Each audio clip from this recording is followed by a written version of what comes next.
is me. So like, don't be like stressed out. I mean, you guys all have your camera on, so I feel like you probably, it's not that big of a deal, but yeah, just wanted to let you know. Jaden, if you want to sort of give me a reply back, that would be pretty cool. Just an idea that I'm sort of trying to float, see if it'll work, if you're interested. And Julia.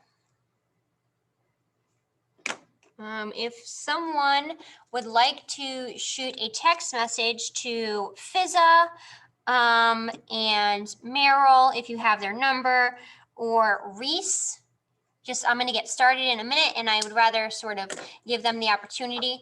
So, Jade, what I'm thinking is, since like people are having a difficult time at home, I'm thinking about like teaching my class in the building. Like, so I'm teaching it into the class to period 1, and I would be like doing a Zoom call, and I would send you that Zoom link, and you could join and sort of watch the lesson and ask questions like live. Would you be interested in doing something like that?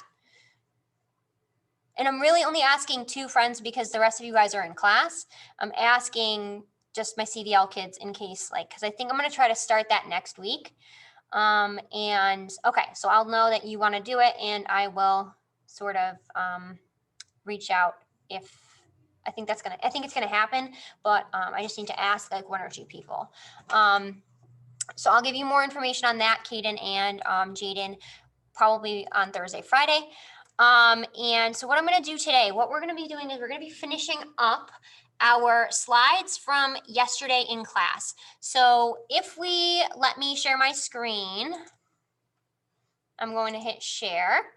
And I'm going to make it so that it's just 1, and then I'm going to hop to here. So, Kaden, while we're waiting, if you look at these slides, I mean, your slides might look a little bit different because I added a few here, but like if you look, for example, at this activity 13.3, you see how it's blue? When it's blue like that, that means it's a link. And then if you click it, it'll open up a link to a Loom video of Miss Albert reading through what you need to do.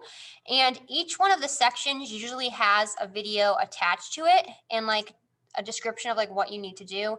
Here's the notes has one, this 14.2, and 14.3 is just written in this word video right here.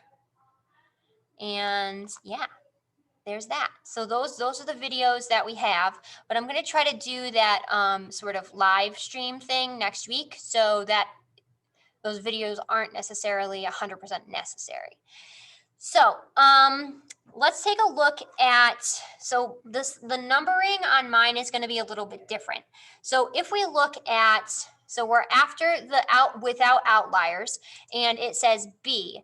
How do the mean and the standard deviation, median, and interquartile range of the data set with the outliers removed compared to the same summary of statistics for the original data set? So that means I'm going to put this screen up here on your Zoom, and I want you to make some comparisons between the outlier data and the without outlier data. So we're talking about the activity we ended class with on, let me just make this a little bit better so you can see me. We ended class with on Monday, Tuesday. And you're going to be looking at these, and you're going to be making some comparisons between, for example, the mean. So what's happening to the mean of each of these if we go with the outlier versus without the outlier? Maybe what happens to our standard deviations with the outlier, without the outlier, with the outlier, without the outlier? What happens to our minimums? What happens to our medians? What happens to our maximums? I want you to, on this slide here, make 3 observations. You're going to take 2 working minutes to write in this box 3 observations that you can make about this data, comparing with the outlier and without the outlier. What happens to our data when we take the outlier out is what we're going to try to discover a little bit. So you're going to take 2 working minutes right now, and you're going to look at this data and compare with the outlier versus without the outlier. You're going to make 3 comments in here. If you don't understand what I'm asking you, throw it in the chat. Otherwise, get started, and we're going to start to go over it in about 2 minutes.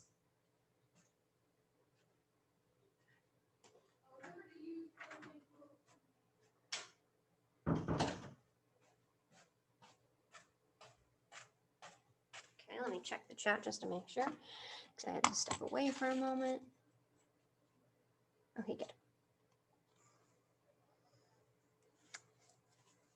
And by the way, as you're working, I want you to think, because I'm going to be calling on names of people, and I want them to share out and unmute themselves and share out the observations that they made. So where is the outlier on the calculator? So the outlier is not listed in this 5-number summary. I'm just asking you to make a comparison between the data with the outlier in it versus without the outlier. So what's happening to the minimum when I take out the outlier? What's happening to the median? What's happening to the mean? I know that your slides look different. That's why it's up here, but you need to be writing on this slide right here. The slide that says, how does the mean, standard deviation, median, and interquartile range of the data set with one outlier, with the outlier removed, compare to the same statistics of the original set? You need to look at this data that's on the Zoom screen and write down observations on that slide. That is the expectation. If you're still confused, put it in the chat.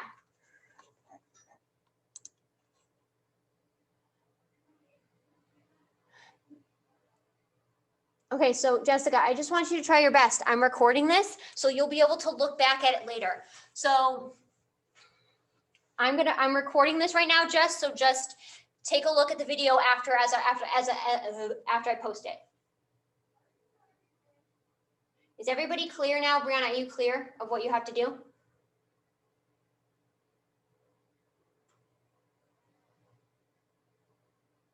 Perfect. Thank you. Okay, we're going to take one more working minute. It's okay if you didn't really get a chance to get too much done. I want you just to try your best.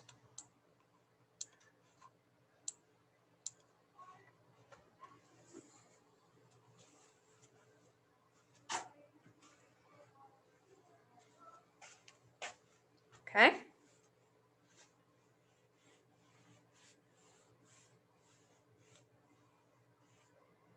Okay, here we go. Let's take a look.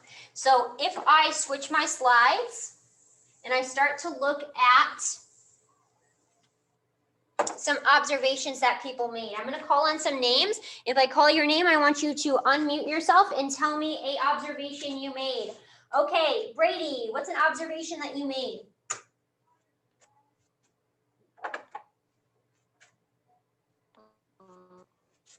All the numbers on the calculator without the outlier is slightly lower than the one with the outlier. Good. So without the outlier,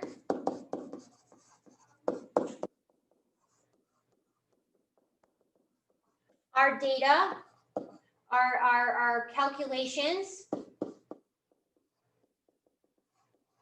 are lower or are smaller.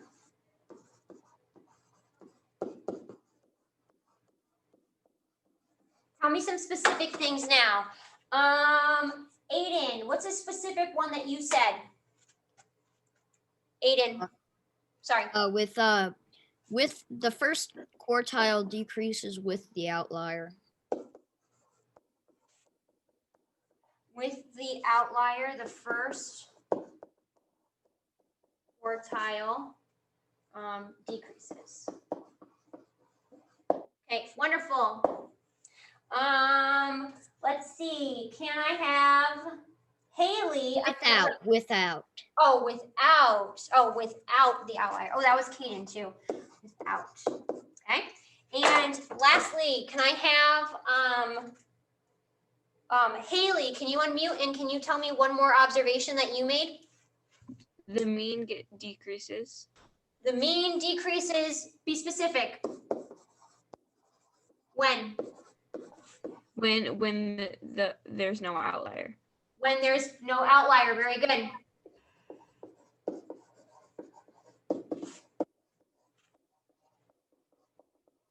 Let's take a look. Let's prove it. So we look here. Our mean with the outlier is 3.72. My mean without my outlier is 3.54. So is that a true statement? What would we want to change that to? The mean doesn't, oh, it decreases. It decreases. Good, you're good. Perfect. Nice job, Haley. Sorry about that. And 1 second, let me just mark some people off that gave answers. Wonderful. So if you don't have these written down, it might be a good idea to get these copied down. Nice job. Let's take a look at the next piece here. Okay. So if we skip forward where we're looking at this activity synthesis, okay? So which measures of center are more greatly or is more greatly affected by the inclusion of extreme values? We've talked about this in class a little bit. Which one's more affected by extremes, the mean or the median? I want you to throw that in the chat, which one you believe. I want everyone to throw an answer in there. Which one is more affected or is more easily affected, the mean or the median?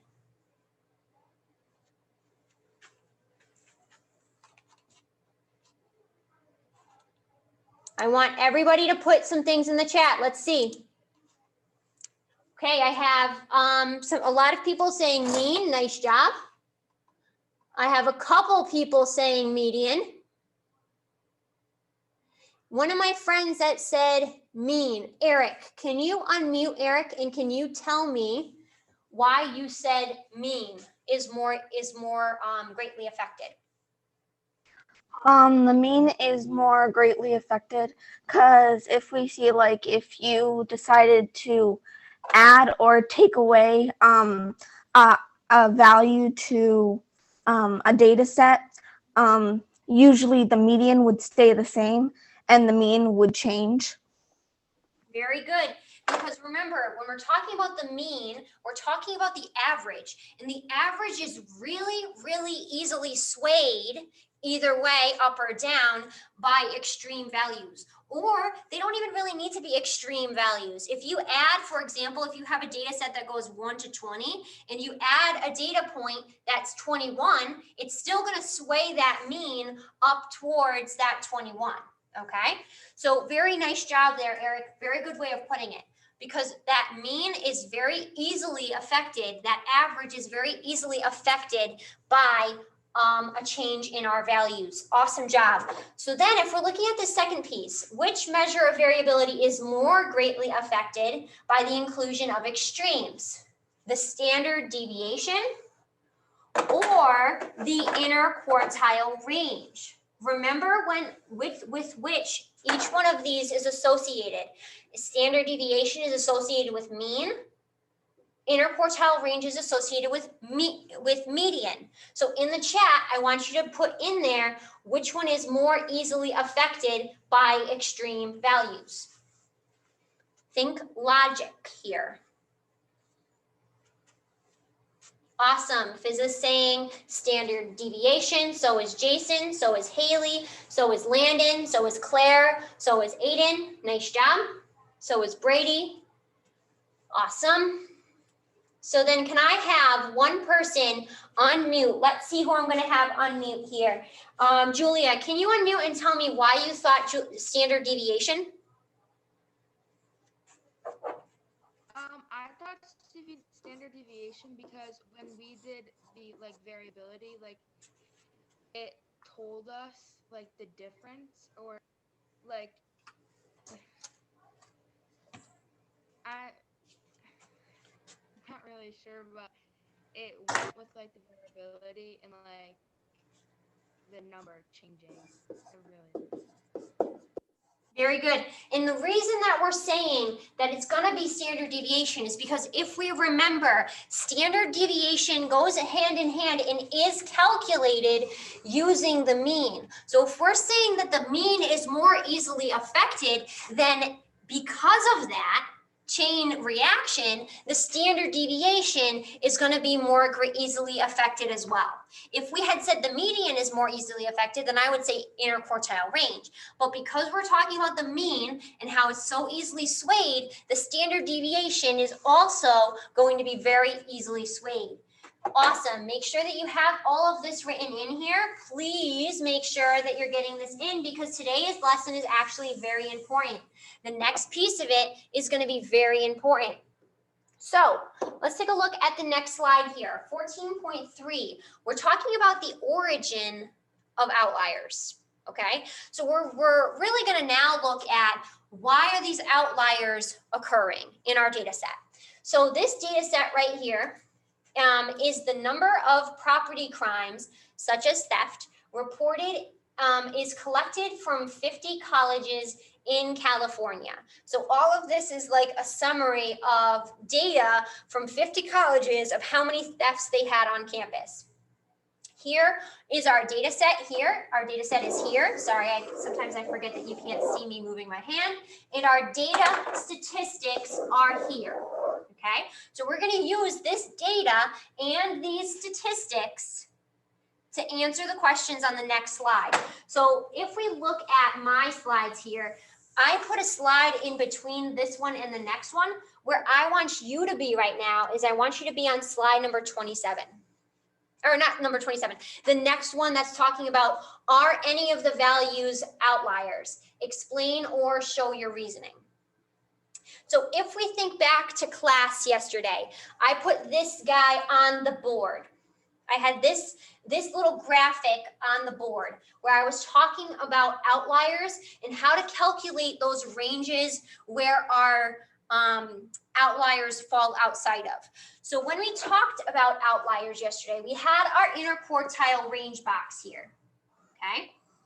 So then to find out which values were outliers, we had to do one thing first. First, we had to identify our Q values. Our Q1 in this example is 2. Our Q3 value is 5.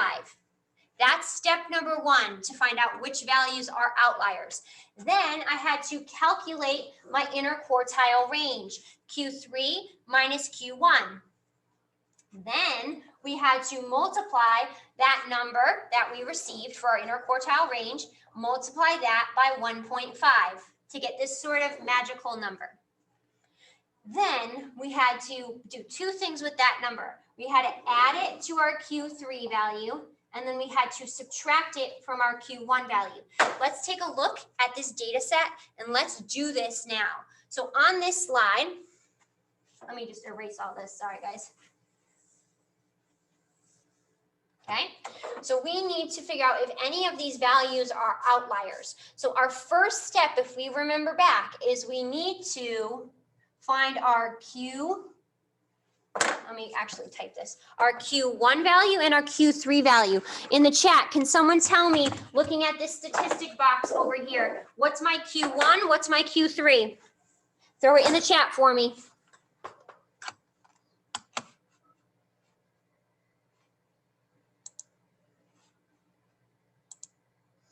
Okay, Brianna said 52 and 260. Nice job, Bree. Our Q1 is it was 52, and our Q3 is 260. Good. So we got that first step. We had to identify our Q values. Nice job. If we look back at the steps that we need to do here, the next step is I need to calculate my interquartile range. Calculate my interquartile range, Q3 minus Q1. I want you to, on this slide, I want you to calculate what is my interquartile range going to be. Grab a calculator for yourself, find out my interquartile range.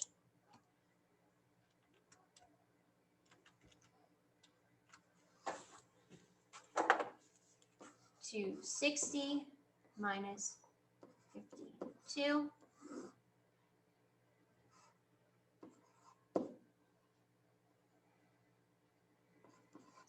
Throw it in the chat once you get it, and I want to make sure that everybody's getting this correct. I don't know why this chat keeps minimizing.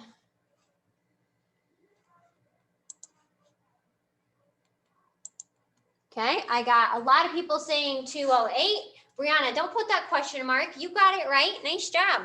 208. So my inner quartile range is going to be 208. Oh, let me try that again.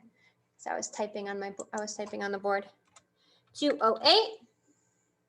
And then once I find my inner quartile range, who can throw in the chat and tell me what's my next step that I need to do?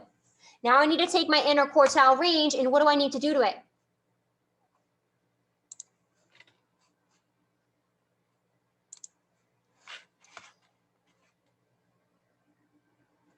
That's okay, Jaden. What do I need to do to it? Somebody put it in the chat. What do I need to do once I find my inner quartile range? What's that magical number I need to multiply by? Very good, Aiden. Multiply by 1.5. Bree, Aiden, Landon, Dylan, nice job. So I need to take this number 206 and I need to multiply it by 1.5. On your calculator, I want you to calculate it.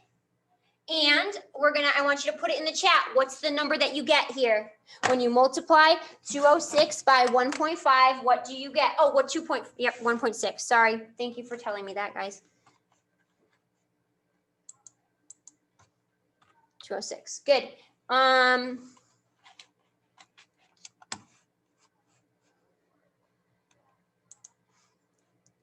Very good. So we have 206. Oh, no, yeah, no, it's 208, guys. It was 208. You're right, Brie. I'm sorry. Someone said 206 and I meant 208. Oh my goodness. So we're 208 times 1.5. And I get a value of what? Sorry, guys. I'm sorry. This is not working as well as I thought.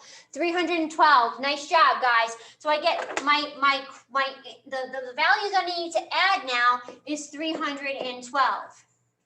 So if I look back to my steps here, my next step, once I find this value of the inner quartile range times 1.5, now I need to add it to my Q3 value. And then I need to subtract it from my Q1 value. Sorry, that was loud. So I'm going to come over here and we're going to have to do some subtraction. We're going to have to subtract, or we're going to have to do some addition. Sorry. My Q3, which is 260, plus what number?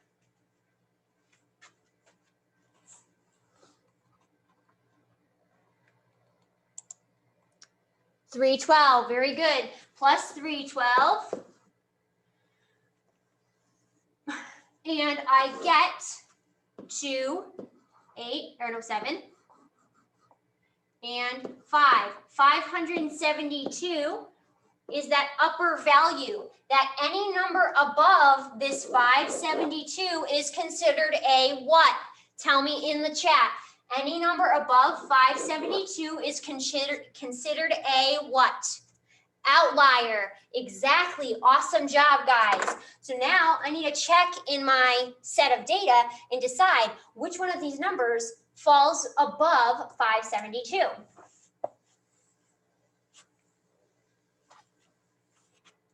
If I look here, oh, this guy falls above or below 572. This guy falls above, and above. So there's 3 outliers I need to write down here.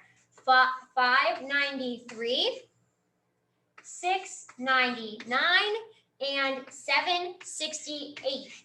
So in this box right here, we're going to put in the outliers are, and then we list all 3 of them, 593, 699, and 768. Let me check that chat, make sure that people aren't asking questions, because for some reason it's not telling me when people are asking questions. Awesome job. Okay. So I have 3 outliers in this set, but now we need to think about if there's any outliers. Why do you think they happened? In this data, we're talking about thefts that happen on college campuses. Well, Go ahead. one college in particular might not have as good security as another. Okay. So we could have a security issue.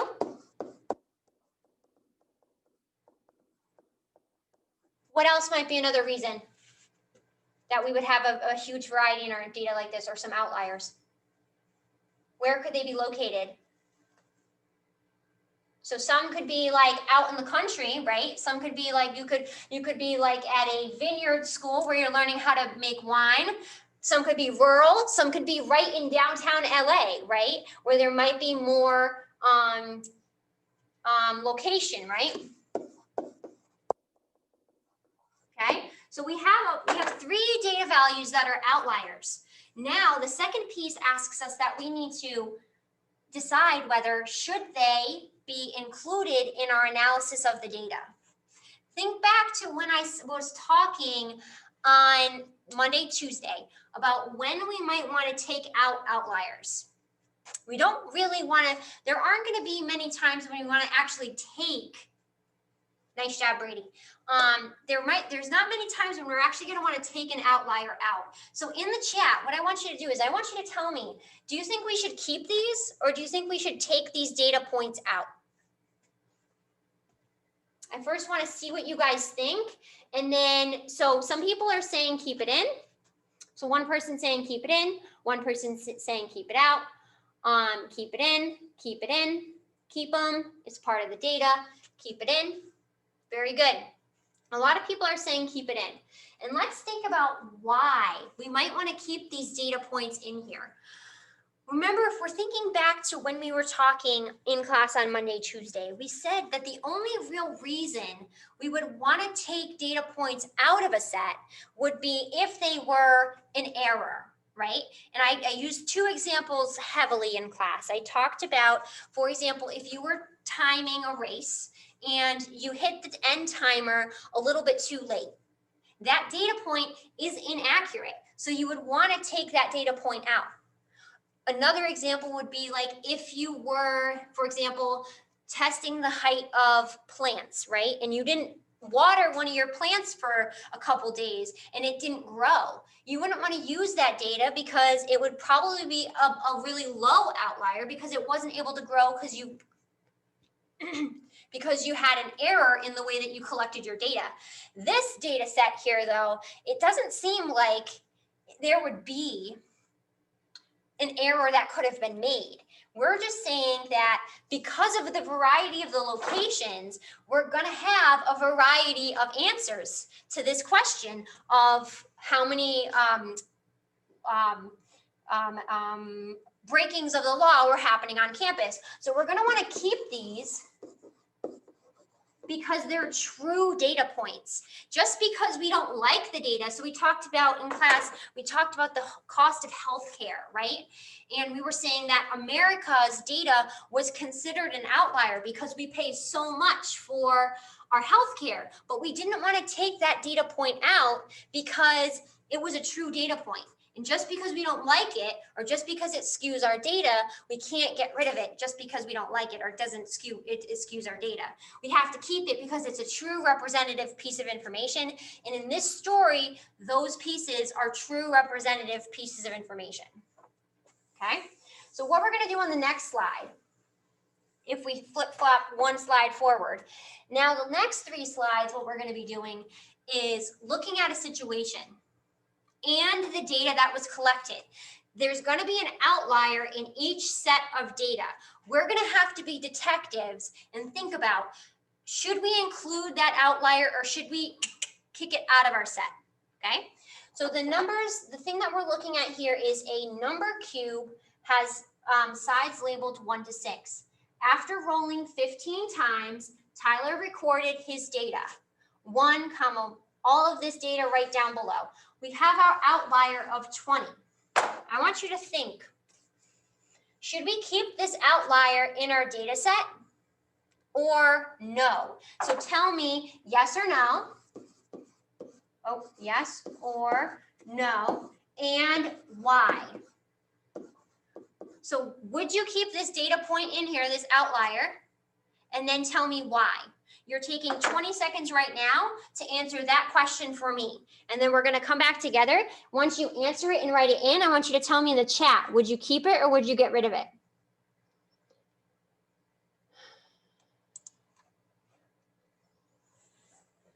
I like Fizz's reason. Awesome. So Jason's good too. I think I saw Brady's up there as well. Let's see. I love Cadence. That was great. A lot of people are saying get rid of it. Oh no. Yeah, people are saying no, get rid of that guy. Okay, so I'm gonna have, I liked Jaden McGibbons. So Jaden, why don't you unmute yourself and tell us why you thought you would get rid of that data point? Well, it says in the question or in the sentence that it's a 6-sided die, not a 20-sided die. So, what?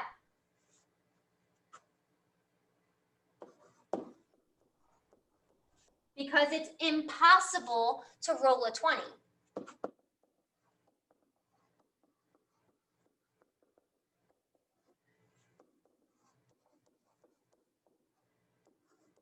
You can also call this an error. We can say you would want to get rid of it because it's impossible to roll a 20 or it's an error. Okay, so you need to be a really good detective when you're thinking about and looking at data sets. Should I include this outlier? Should I not include this outlier? No, you shouldn't in this case because you can't roll a 20 on a dice. That was probably just an inputting error on his part. Wonderful, awesome job. So let's take a look at the next slide. We're gonna be faced with another sort of situation. And I want you to, let's take a look at it right now. Okay, so we have, let me move. Oh no, give me 1 second. The dot plot represents the distribution of the numbers of siblings reported by a group of 20 people. Should we keep this outlier of 12? Tell me yes or no. And why? Once you write it in this box on here, throw it in the chat, and I'm gonna have one person share out their thinking. Make sure you get it recorded in your slideshow though.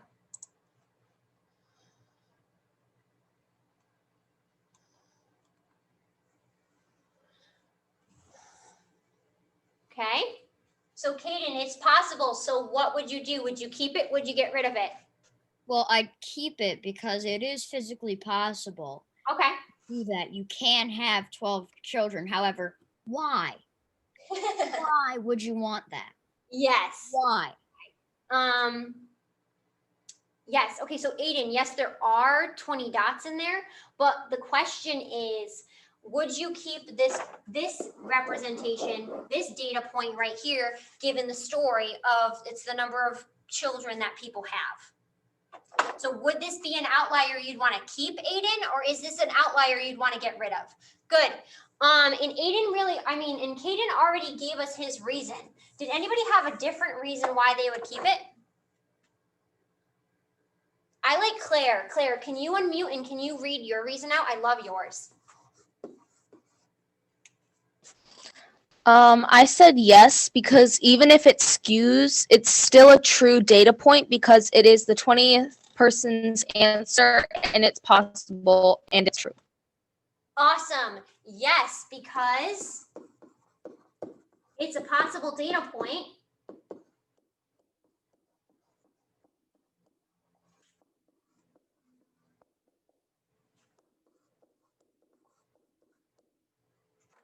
And just because it skews it doesn't mean that we have to get rid of it. Good. Awesome job there, Claire. I love that. It was really specific and to the point. I love it. Let's take a look at the next activity where we're looking at, in a science class, 12 groups of students were synthesizing or creating biodiesel. At the end of the experiment, each group recorded the mass in grams of the biodiesel they synthesized. The masses of the biodiesel are, so I want you to, before we even decide whether or not we're going to keep the outlier, first we need to figure out what the outlier is. In the chat, I want you to throw in which value here you think is the outlier. This one was a little bit tricky. The first time I looked at it, I was like, I don't see an outlier here, but there is in fact an outlier. I want you to throw it in the chat. Let's see what people are saying. Oh, wow, you guys are so much better at it than I was.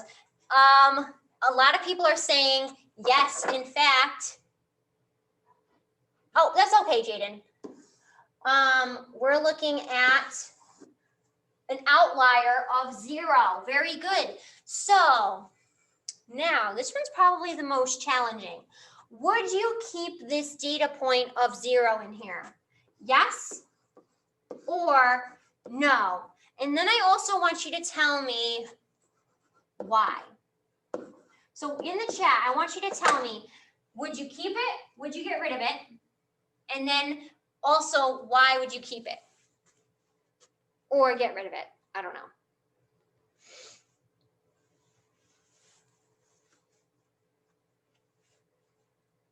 Okay, so a lot of people are telling me what that data point of 0 means, but would you get rid of it?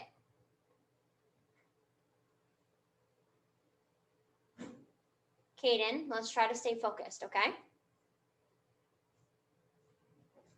So people are saying that they would get rid of it. Some people are saying keep it. I'm saying we're about half and half. So Landon, why would you think that we should keep that data point? Because it's a true data point. Because it's a true data point, okay? So like someone could literally get 0, okay? Good. For my friends that are saying keep it, let's see who we would want. Julia, why would you keep it? I thought for the same reason as the other one, because it happened, like one group got it, so we can't just dismiss it. If Good. we're using the logic of the other. Good. That's really good logic behind there. For people who are saying let's get rid of it, let me see. Let me scroll up a little bit and see why people would get rid of it. Haley, why did you think we should get rid of it? I think we should get rid of it because mass normally means that something has like a weight to it, and it doesn't. And it doesn't, right? So this one is really either or. It's really, what is going to really determine it is your reason behind it. So you could say, I was thinking when I looked at this one, I was thinking it could be either. So you could say, yes, get rid of it.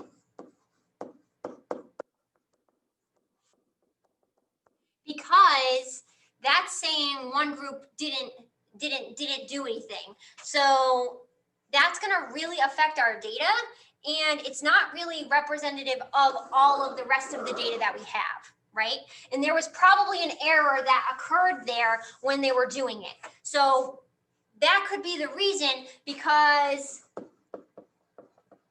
an error probably occurred. So that could be a reason why you could say get rid of it, because you could say get rid of it because of an error occurred. So it, and we don't keep data points that are created by error, right? But you could also say, no, keep it. Because like if you're in a science class, there could be groups that mess it up. So this could really happen.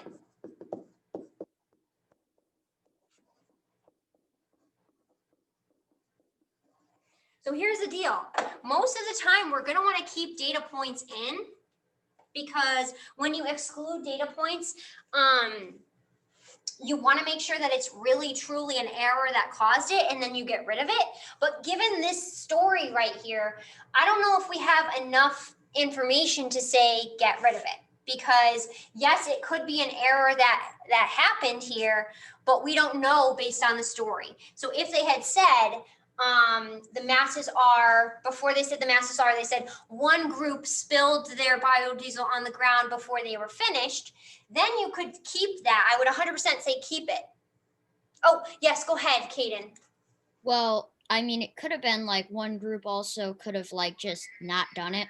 There could have been one person that just said, I'm not doing this. Yes. And that wouldn't be fair to everyone else to say that's a value that, because like 0 means there's absolutely nothing. If you spilled it, there'd still be like residue, some sort, there'd still be some value, Yeah. even if like 0.001.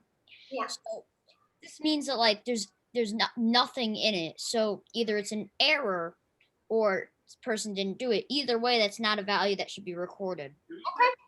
And you know what? I like that, Kaden. And this is where I was more leaning towards getting rid of it, because some sort of error must have happened. Because like Kaden said, they have a massive nothing. So then to not have anything at all is kind of crazy. So we're gonna lean more towards getting rid of it, but you want to make sure that you have this explanation as to why. So if you really wanted to keep it, you need to make sure that you have a really valid reason, because I might be a little bit flexible on these on the end of unit assessment if you give me a really good reason. Okay? Does that make sense? So let's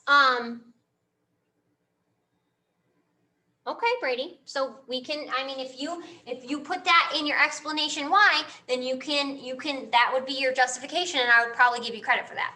Because some of these are a little bit, it could be either way, and they could be a little bit contentious. Some of them, like the first two we did, were really straightforward. Like you can't roll a 20 on a dice, and you can have 12 siblings. So some of them are really cut and dry. Some of them are a little bit more ambiguous or tricky, like this guy here, okay? Awesome job, guys. Let's take a look at the last slide here. We're gonna be looking at some notes. We're gonna be wrapping up today with some notes, okay? So on this activity synthesis here, why is it important to analyze the source of an outlier? I want you to put in the chat, why is it important to look at the reason behind an outlier? Let me just, takes a second. Claire says so that you can decide whether or not to keep it. Exactly. Kaden says because it can tell you if you should keep it or not. Very good. So when you're looking at why an outlier is occurring based on a story, it'll help you to determine whether or not you want to keep it. Nice job. Everybody did really great there. Nice job, Aiden. Nice job, Jason. So then now, what are some reasons to keep an outlier in a data set? Throw that in the chat. What are some reasons that we should keep an outlier in a data set? Nice job, Claire. Brady said because it fits a true data point. Good. It's part of the data. It's true. It's accurate, Dylan. I love that word, accurate. It could really happen. An error did not occur when they were collecting it. Good. Fizza, nice job. Because most of the time there are no errors. Awesome job on that, Julie. On Fizza. Perfect. Second to last question. What are some reasons to remove an outlier from a data set? Nice job, Eric. What are some reasons to remove it? Claire, I like that one. Claire gave me 2 reasons. Claire said, let's see what she said. Claire said that it's impossible or an error or it's not a true data point. Awesome job. An error occurred. It's not a possible data point. And you know it's not true. Good. It was inaccurate. Very, very, very good. Nice job, Fizza. They will ruin the true answer because they're not true. Awesome. And how do you know that a value is an outlier? What do you have to do? What you have to create a number to add on to either end of the Q's, right? And how do you find that? What do you have to do? find the outlier, but how do you find the outlier? You multiply the inner quartile range by what? Nice job, Landon. Nice job, Bree. Awesome job, Claire. Really specific there. You multiply the inner quartile range times 1.5, and then you take that new number and you add it to Q3, and you subtract it from Q1 if you have data values that are really small on the opposite end of your data. Good. Nice job. Last piece, we're going to go through the notes for today, the summation of this lesson. We've talked about this so far, so this is sort of just a wrap up. In statistics, an outlier is a data value that is unusual. Okay, and remember, we talked about this in class. We can't give an outlier a specific number, right? We can't say it's 5 away from my Q3, because every single data point, it's relative to the data point. So you could have a range of 200, like we were talking about with those crimes earlier, and then if you say add 5, anything above that is an outlier, it won't make sense. So it's all relative to your data. An outlier occurs in data sets for a variety of reasons. So they may be errors in the data that result from the data collection or the data entry process as a result in the data that represents an unusual value that occurs in the population. So it could be because it was an error when you were taking down as you were going through and collecting your data, or it could have been an error in your entry process. Like that one that we were looking at, the one with the dice. I feel like that one might have been like an entry problem, because he was probably trying to write 2, but then he accidentally hit a 0 afterwards. That was sort of my thinking. And outliers can reveal cases worth studying in detail or errors in data collection process. So they can show us 2 things. This piece is where a lot of studies come off of studies, because when you're doing, for example, you're looking at the healthcare prices in 20 different countries, like we were looking at in 14.2. Then we see an outlier, America, that's 10,000, which is like 4,000 more above all the other data points. You're like, oh, geez, now that's making me question, why is that? So outliers can reveal areas that you should study more. So why, based on that data we were looking at earlier, I might say to myself, why does healthcare cost so much in America, right? What can I do to help bring down that cost? So outliers can really branch off a study. It can make studies grow into bigger things. But they can also show errors in your data collection. Also, in general, we should be including outliers in our analysis, and only removing them when they are true errors. Okay, so ladies and gentlemen, outliers are pretty cool. I like them. It's kind of really interesting. I'm going to be posting this video up on our class stream in a little bit for people that weren't here. So if you want to look back at anything we did today, please feel free to look at that video. You don't have any other work to do for me today. Come prepared tomorrow. We're going to be looking at, oh goodness, I think we're looking at, I don't think we're doing outliers again. I'm not 100% sure on what we're doing. I have it created, but I just don't have it figured out yet. So you guys can jump out. If anybody has questions for me, please, you can throw them in the chat. I can help you out. Other than that, have a good day. Bye, guys. Bye.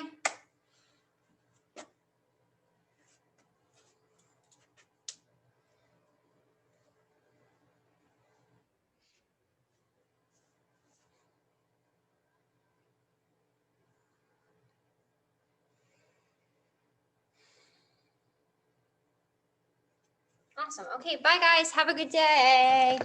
I'm going to just sort of get my room all situated.